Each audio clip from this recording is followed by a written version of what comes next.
This podcast is brought to you by the School of Advanced Study, University of London. Kind words, and thank you to Michael, Philip and Miranda for organising this conference, which is a very timely and relevant conference, a great initiative, Black British History, and where they've set out the actual the importance of an event like this and thinking about Black British history cannot be greater. Really, stakes are not are very high, really, in terms of defending and need to defend kind of multicultural society at the moment in Britain and defend the gains of all the struggles, the anti-racist movement of the 70s onwards, earlier struggles. We need to look across France or Greece, across the continent of Europe, or look at UKIP here to see how that's a threat. History is often said to be about the past. Actually, Black British history is very much about the future. I think it's very right as well, and to be organised to actually, in the call for papers, actually centre the anniversary of publication of his classic work, Staying Power by Peter Fry and Pluto Press, 1984. Because what I want to argue really is that it put Black British history on a new kind of theoretical level, which new theoretical heights of thinking about Black British history, this book, in many ways. And I think, as other people have talked about the whole thing, other scholars have built on that work, and it still, though, I argue, poses important questions about research and new directions of research, actually, that are still underexplored, need developing, need building on today. In many ways, it's kind of, we're talking about these panels on new directions in Black British history. I think actually, in some ways, what I'm going to be arguing is we need to sort of go back to the future in many ways. We need to go back and actually revisit and think about Fryer and the other sort of scholars of that generation, meaning Duffield here, people like Ricky Sherwood and Jim Warren, other people about that, and think and go back to the future. Peter Fryer was, I'll say something briefly about those who don't know, born 1927 near Hull. I don't know if growing up Hull must have been hometown William Wilberforce. And anti-slavery must have been there, perhaps, from a very young age. That kind of history of the anti-slavery movement, in some ways, in Britain. Thinking about that, he became a journalist, worked at the Yorkshire Post during the Second World War, and then it was in that period he politically radicalised. When quite young, he was only like 16 or so, when he, inspired by the Red Army and the contribution that made in defeating Nazi Germany during the Second World War, but he turned to sort of communism, became a journalist for the Daily Worker, British Communist Party paper, and it was through that he had his real first kind of, I think, probably meaningful encounter with Black British history when he was sent to cover the Windrush, arriving in 1948, aged only 21 or something like that.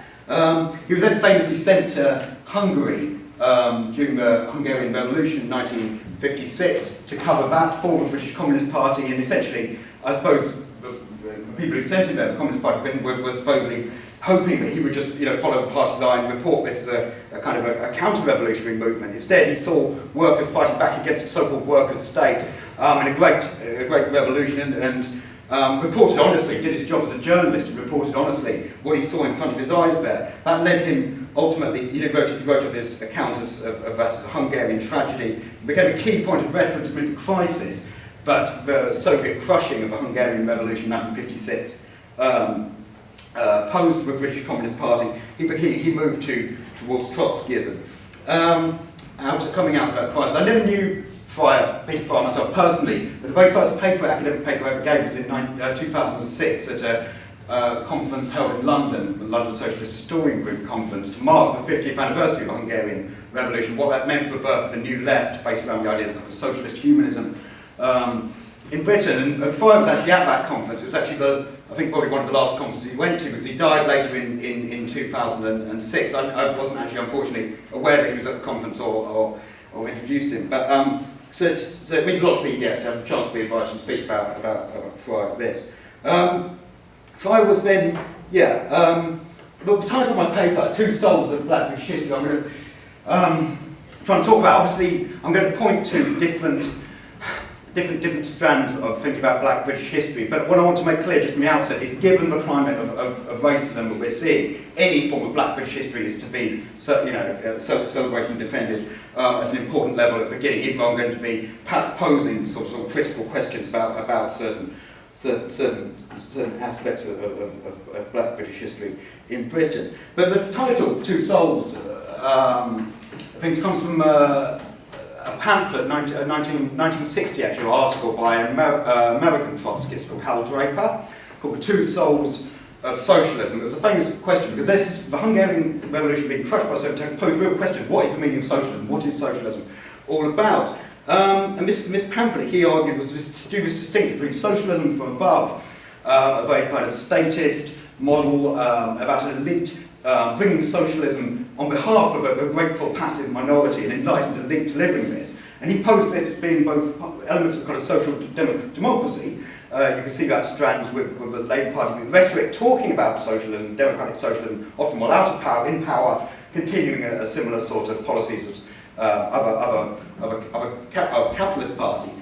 But also obviously of Stalinism and the bureaucratisation of socialism and the way that represents it. And it posed an important question: the two souls of socialism. Which side are you on fundamentally? Are you on the side of the Hungarian workers, or are you on the side of the Soviet tanks? Which was a very sharp question in 1956. And then today it echoes. Today, if you think about Barack Obama, great on one level, and coming out of a product of the civil rights movement, Black Power movement, the whole history of Black struggle in America, Black liberation struggle, in product that trailing to power, one level fantastically inspirational, on the other hand, in power, raining drone warfare abroad, still presiding over mass imprisonment of Black people in America, which, only you see it on the streets of Ferguson. You're on the side of those people protesting about the death of Michael Brown, battling on the streets there, or you're on the side of the American state there, or if you look at South Africa, on the side of the ANC government, on one level, fantastic, multicultural government, democratic government, fantastic, Nelson Mandela coming out again of huge struggles, huge heroic struggles, or you're on the side of American miners being gunned down by that government. And I think, I think Hal Draper, there's one little quote I'll just read from Two Souls of British Socialism, which sort of sums up this. He says, this argument is not peculiar, he argues, to socialism. On the contrary, the yearning for emancipation from above is the all-pervading principle through centuries of class society and political oppression. It is a permanent promise held out by every ruling power to keep the people looking upward for protection, instead of to themselves for liberation from the need for protection. The people look to kings to right the injustices done by lords, to messiahs to overthrow the tyranny of kings. Instead of a bold way of mass action from below, it is always safer and more prudent to find a good ruler who will do the people good. And I think that's really, in a nutshell, really, what I'm going to pose the two souls of Black British history. A strand that looks to a kind of Whiggish narrative, perhaps to great individuals just being the sole thing, emancipation from above, or mass struggles from below. Okay, and there, I think, why, it's worth just saying, though, that Fryer's book, he wrote Staying Power, coming out of 1981 riots in Britain, and he was, he suddenly put aside. He was asked, he was discussing this or something in the British Library with someone. I don't know who's Supplier said, I'm not sure who this individual is, and he said to have his chance remark by him in the British Library in the aftermath of the riots inspired him to put his other work and book projects aside and write Staying Power in 2.5 years, which is an amazing achievement, really, and used, testament to his journalistic skill and so on. But obviously building on the important work of other pioneering scholars done before, some of them I mentioned at the time. I think writing such an accessible yet rich work at such speed, I think, is testament not only to his personal skill, and also the previous work of his kind of select cohort of scholars that he was able to build on, and he was kind of a Herodotus of Black British history, really, building on, pulling on together all these other kind of scholarly work and putting it all together into one amazingly masterful pioneering analysis. But I think it's also what ultimately makes Staying Power such a path-breaking work was Fryer's historical method.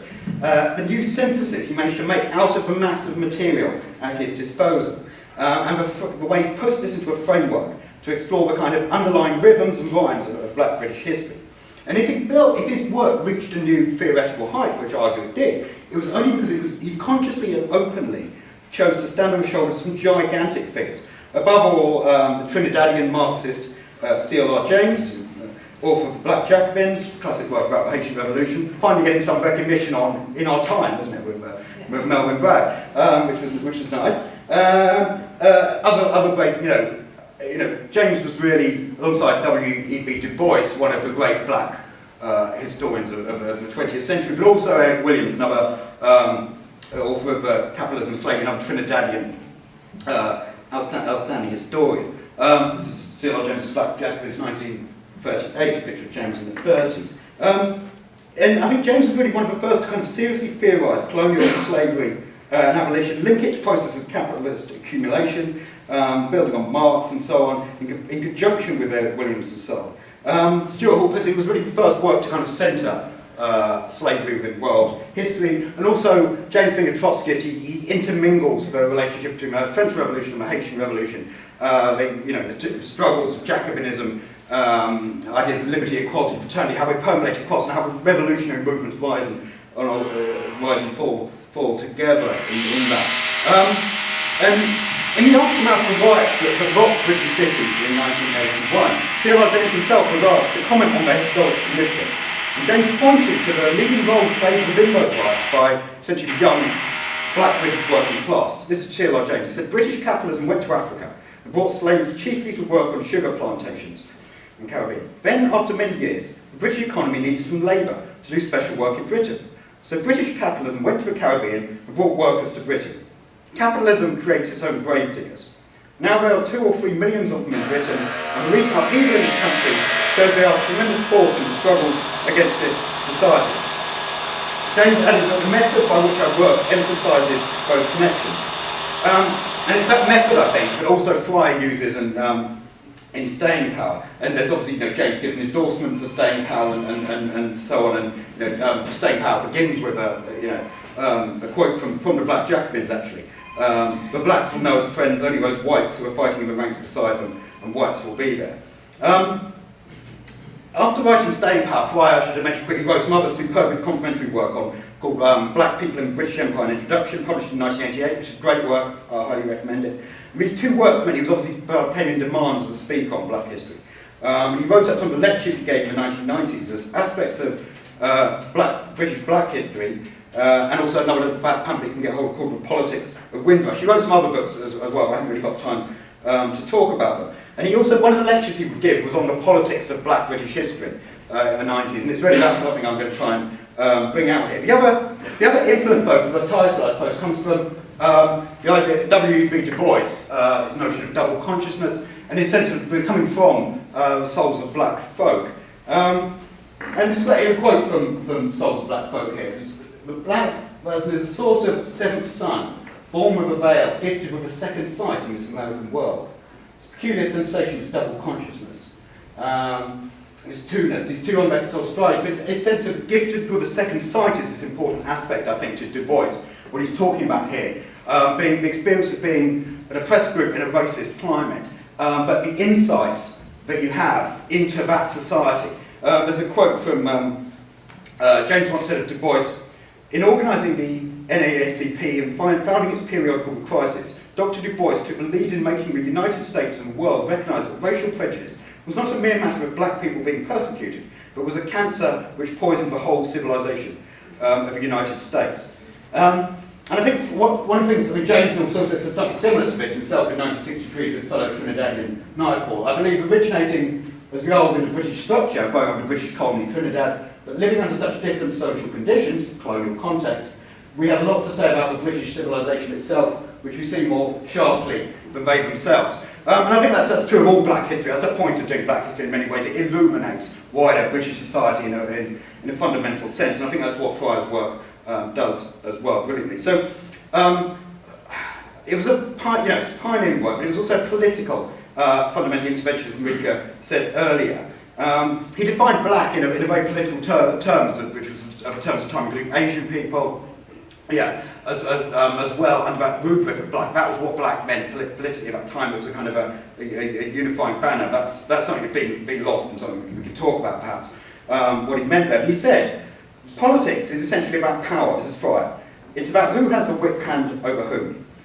And of Britain's black community, he wrote, the only power they had was staying power in the face of racism, in the face of difficulties. And he began really with a centred really the contribution made by enslaved labour, African labour, to the rise of British capitalism, and accumulation of wealth that fueled the Industrial Revolution we see on the slave ports, and the effect of English racism on black people here. This is fundamentally shaped by the work of Eric Williams, I mentioned earlier, doing work as well in the 30s and coming out of his Capitalism and Slavery. It's also the 70th anniversary of capitalism and slavery, isn't it, this year? So it's important to reference that, I think. And Fryer pointed out, he said, you know, rising British capitalism, talk of the slave trade, he said, rising British capitalism had a magic money machine, an endless chain of free links, sugar cultivation, manufacturing industry, and the slave trade. Everything depended on a plentiful supply of black labour from the Great Caribbean sugar bowl. And he argued these questions of race, of colonialism, racism, slavery. I know, you know, other people have talked about how, you know, we need to think beyond that, you know, beyond that I'm talking about black history, but it's important not to, it's important they do illuminate important facts about British capitalism, which the British ruling class do not want people to know about. You know, it's, there's a nice article I came across the other day called Black History is a Black Book of Capitalism. Yeah? Black British History is a black book of British capitalism. It's essentially to talk of a black book of communism, all the crimes of communism. Actually, black history is important to remember. It is an indictment of the capitalist class. And that's something Fryer put to before. He said, look, these questions go to the heart of the matter. Without these fundamental facts of oppression and exploitation, basically the history of black people in Britain would be like a history of the Jews in Germany that stayed silent about anti-Semitism and extermination camps. But this is obviously very painful history. Obviously, this makes putting black British history a political question, but incredibly painful question. He quotes, he doesn't quote it, but Alexandre Dumas, there's a nice quote from him in the Count of Monte Cristo, that moral wounds have this peculiarity. They may be hidden, but they never close. Always painful, always ready to bleed when touched. They remain fresh and open in the heart. And Alexandre Dumas, perhaps in that work, he's alluding to questions of race and slavery. His father was famously from Haiti, and there's a fantastic book called Black Count by Tom Reed. Tom Reed, even if it's some holiday reading or just want some nice reading, it's an amazing biography of Alexandre Dumas' father, from Black Count, which shows the question of race and the French Revolution, how the two were interlinked. Oh my God, have I got any time left? Probably not. Been using it. Fun? Couple minutes. Fryer recalled working on staying power was even painful for me. It was a disagreeable shock, for instance, to find that one slaver captain operating out of Liverpool in the year 1789 bore the same name as my own son. I have no idea whether Captain James Fryer, commander of Little Ben, which carried 75 slaves, was in fact an ancestor of mine. What I do know about him is that he was a cog in a money-making machine devised not simply by white Europeans, but by European capitalism. And when he later do talks and things about politics of Windrush, he'd be asked about questions of reparations and so on. Fryer said, look, you know, as a socialist, I'm in favour of reparations. But he said, you know, the damage of 400 years of triangular trade and slavery could not be repaid, even in part, without dismantling the whole capitalist system. And yeah, I'll move on. The other point, though, that's actually fundamental. I know this point, I haven't really time to give a whole chunk of my paper, but really, what's fantastic about Sparring about it, actually, is that he didn't just document the crimes of the British Empire, the British ruling class. He pointed to resistance. He pointed to hope there as well. And he said, and really building on James again, you know, C.L.R. James said, black revolutionary history is rich, inspiring and unknown. Black people revolted against the slave raiders in Africa. They revolted against the slave traders on the Atlantic Passage. They revolted on the plantations. The only place where black people did not revolt is in the pages of capitalist historians. Anyway, you know, and staying power, you know, he says, look, since the late 18th century, this is what Fryer says, you know, black people in Britain have asserted their humanity, dignity, individuality in the teeth of racist beliefs and practices. And he concluded his book by noting the remarkable historical symmetries. The 1981 riots took place in the slave ports of Bristol, London, Liverpool, and so on. And he celebrated the resistance of the riots. In there. if I've got just a few more minutes, I'll try and think of any other kind of key points. Well, the key point I suppose I'm making is, one key point he made is, it's about the relationship between oppression and exploitation, yeah?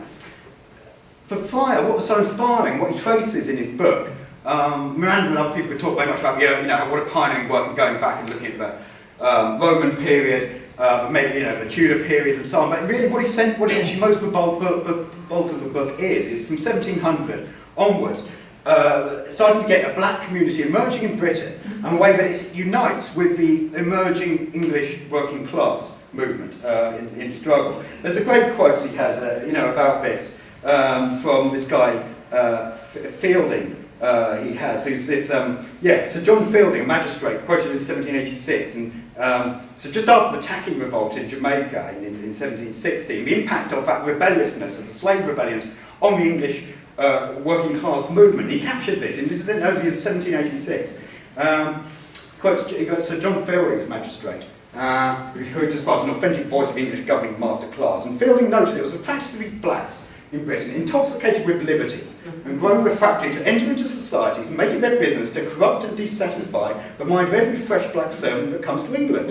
Whereas the blacks have the mob on their side, the mob Fielding described as porters, labourers and drunken mechanics, the working people of London essentially, which made it not only difficult but dangerous for owners to recover their black chattels when they're spirited away. And he said once blacks were in Britain, they no sooner come over, but the sweets of liberty and conservation with free men and Christians enlarge their minds, and they grow restless, prompt to conceive and alas to execute the blackest conspiracies against their governors and masters. And that's a unity of race and class there, but I think I just want to kind of end on, there's some, and I think that's the aspect of black British history that I think it's really important, is that history from below. It's a real sort of revolutionary aspect of black British history. It's so threatening to our rulers. I'll skip through some slides I was going to talk about. But it's a good book. I think it was a shame, for example, that the Goldfield Companion of Black British History came out in 2007. On one level, it kind of, it's an amazing achievement. There's some fascinating entries, very learned entries. It's fantastic. But if you look at the proportion of a book given to black radicals, Equiano, Cuffey, William Cuffey, going up to Sackler, Fowler, the Communist Party in the 20s, and so on. But Fryer makes them about, they constitute, there's about 4 people who constitute, just simply documenting the lives of these radicals. They contribute, and Wedderburn, Robert Wedderburn, they contribute a tenth of the book of Staying Power is documented, which is documenting the lives of radicals. In Black British history, it's a shame. I think it's something perhaps about academia and some of the priorities of the organisers, but that falls to less than 1% of the book. It's a bigger book, it's 500 pages, it's bigger than Staying Power, but it's reduced from 10% to 1%. Black British radicals get ignored, but just on some important work we've done in terms of English working class and racism. There's a good book that's just come out by Satnam Verdi called Racism and Class, Racialised Outside, which actually tries, I think, in a kind of systematic way, in a kind of way that hasn't really been done before, to actually think about the English working class movement, British working class movement, and actually put the question of race and racism, and thinking about the times when racism leads to, successfully a ruling class managed to use racism as divide and rule tactic successfully, but also those times when you get a kind of solidarity from below. I think I'll just end with a nice, just one more quote. Abusing your generosity. I've probably lost it here, but anyway, there's a nice quote about, here we are. Okay. This is I've got some whole stuff here. David Cameron, oh my God, when he talks about, he talks about how Great Britain, marvellous, abolishing slavery, a lot marvellous of the British, fantastic, what have you. His own, first cousin 6 times removed was a slave owner in Jamaica. He doesn't talk about the role of slavery, which comes up to General Sir James Duff and going back there. We see a battle on. My point is, there's a battle, there's a choice, it's important. And I think, racism can go, struggle against racism goes forward and backwards. That's something that comes very clearly through in Fryer's book. Fryer once wrote, "The Windrush generation and their descendants have wisdom and experience. They have courage and determination. Above all, the intellect to turn personal pain into effective collective action. That, in my view, is the chief political lesson to be learned from British black history. And it's a lesson, I think, that he says it's a lesson that all of us, whatever colour we happen to be born with, need to learn and take to heart." And I've just got another point, Malcolm X there. One thing he didn't discuss, for staying power, is, you know, he doesn't say, look, I'm not going to do, you know, the 20th century he does in a kind of just a brief kind of schematic way. You know, the vast bulk of the work is up to the 19th century, up to 20th century. So look, the 20th century I can't do, it's too big. So hence there's no Claudia Jones in the book, there's no Jebin Decide from the Commonwealth strike there. But Malcolm X, I'm just going to quote from Malcolm X, he said, of all our studies, history is the best qualified to reward our research. And I think we have to make sure that the kind of history we write, the history we communicate, lives up to the expectations of a future generation of Malcolm X's.